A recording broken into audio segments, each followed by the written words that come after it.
You're born in a cold house made of clay and straw. Through the cracks, the wind blows, carrying the smell of dampness, manure, and smoke from the hearth.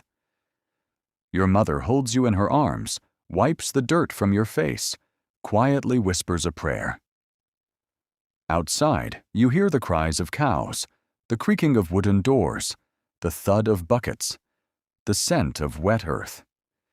You do not understand it, but these sounds will follow you all your life, the noise of life and the noise of death at the same time.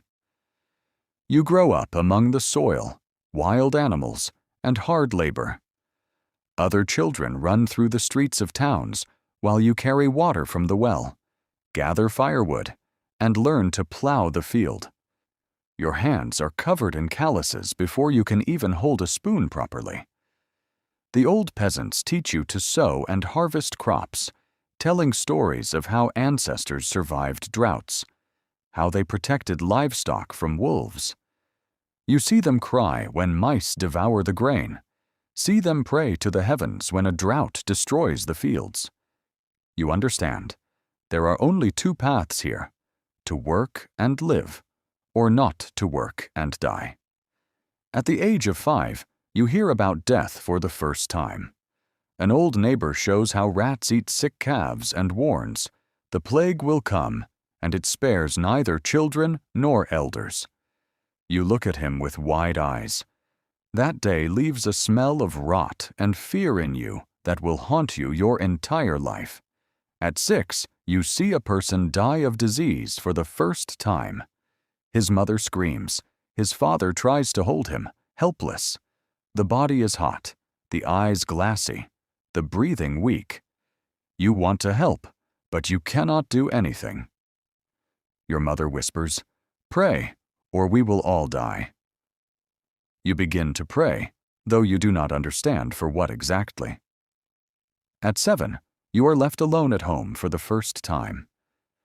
Your mother goes to neighbors to trade a few eggs for flour. You sit on the floor, listening to the creak of the boards and the rustle of mice, feeling hunger, but learning to endure. Every sound is a threat, every rustle a warning. You realize that even your own family may not be able to protect you. At 8, you are already carrying water from the well and digging the soil for planting, learning to butcher livestock. You see elders who cannot get out of bed, children whom no one feeds, and you learn to understand. No one will survive if they do not work. You learn not to cry or complain. Every strike of the hoe, every step on the wet earth, a training in patience. At 9, you go to the neighboring village for grain for the first time. The road is dangerous. The forest is full of wild animals, and the air already carries the smell of corpses, a sign of disease. You walk with a bucket, your heart pounding so loudly it seems it can be heard across the forest. You see dead animals, bodies left along the road, and you understand, death is everywhere. At 10, the plague comes to your village. First, the elders die, then the children. You see neighbors closing their houses, see loved ones lose the color of their skin, see rot and sores cover bodies. You learn to avoid the sick, to avoid contact, but fear still sits deep inside you. Your mother and father try to protect you, but you understand that no one can stop the disease. At 11, you lose a friend for the first time. He coughs blood, his face turns pale, his eyes close. You stand nearby and realize that you cannot help. Your mother prays, your father quietly weeps.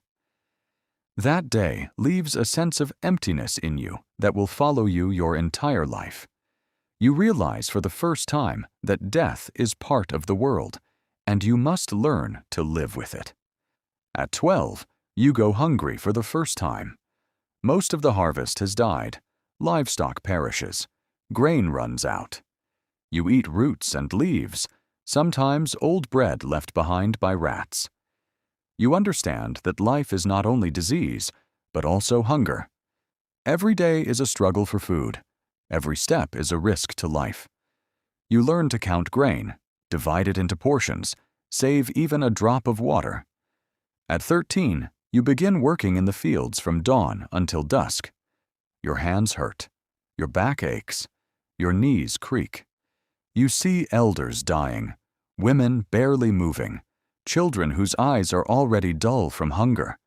You learn to endure pain and hunger at the same time, learning to think that every day is a victory if you're still alive. At 14, you flee from the plague for the first time. You go into the forest, searching for berries, mushrooms, fish in the river. Days pass in search of food and water. You learn to be careful, not to breathe too deeply, not to touch other people's belongings, to avoid corpses. Every movement is a small game of survival. At 15, you kill an animal for food for the first time. Your father shows you how to catch a rabbit, how to butcher the carcass. It is hard for you, but you understand. This is the only way to stay alive. You learn to respect life and death at the same time, understanding that food is not a luxury, but a law of nature. At 16, half of the village has died. The remaining people are weak, sick, hungry. You begin to care for the younger ones. You carry water, prepare food, watch over children whose parents have already died. You realize that strength in this world is the ability to survive, not a sword or a weapon. At 17, you first face hostility from neighbors. They steal your harvest, kill livestock. You must protect what is yours, sometimes with force, sometimes with cunning. You learn to see people not as friends, but as survivors like you. You understand that life here is not just labor, but a constant choice between death and survival. At 18, you see the first effects of the plague on your own body. You cough, your skin pales, your joints ache. You're afraid, but you continue to work. You understand that time does not wait, and death walks beside you, always ready to grab. At 19, you learn to treat diseases with herbs. You observe those who remain alive and try to understand what helps. Prayer, water, herbs, labor, hope. But you know, the plague is stronger than anything. You learn to endure not only physical pain, but emotional pain.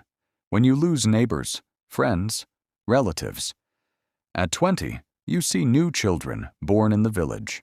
Their parents are already dead, houses empty. You teach them to work, as your father taught you. You pass on knowledge about water, soil, food, and diseases. But it does not make life easier. Every day is a risk. Every night is fear. At 25, the village is almost empty. Houses are destroyed. Livestock is dead. The river is full of animal carcasses. You see bodies of people on the road and in the fields. You learn not to fear them, because fear kills stronger than the plague. At 30, you grow old before your time. Your body is exhausted. Your joints creak. Your hands are scarred. You learn to save strength to survive. Every day is a strategy. Where to go for water, how to get food, how to avoid infection. At 35, you realize that half of those you knew are dead.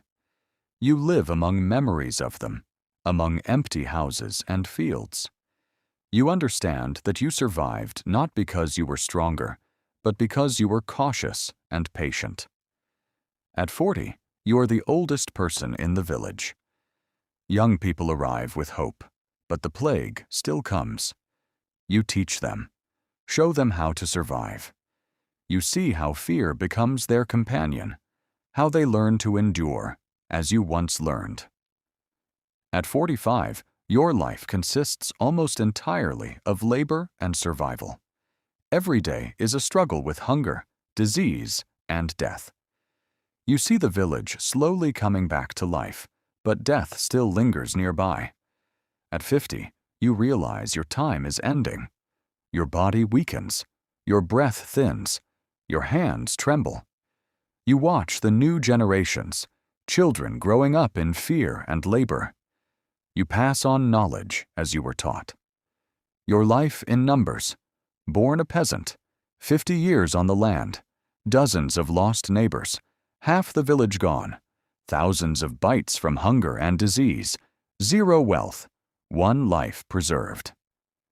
Fame and fortune are unattainable, but the price?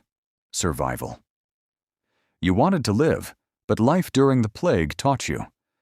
Life is a constant struggle with disease, hunger, and fear, and every day is a small victory over death. The next day awaits.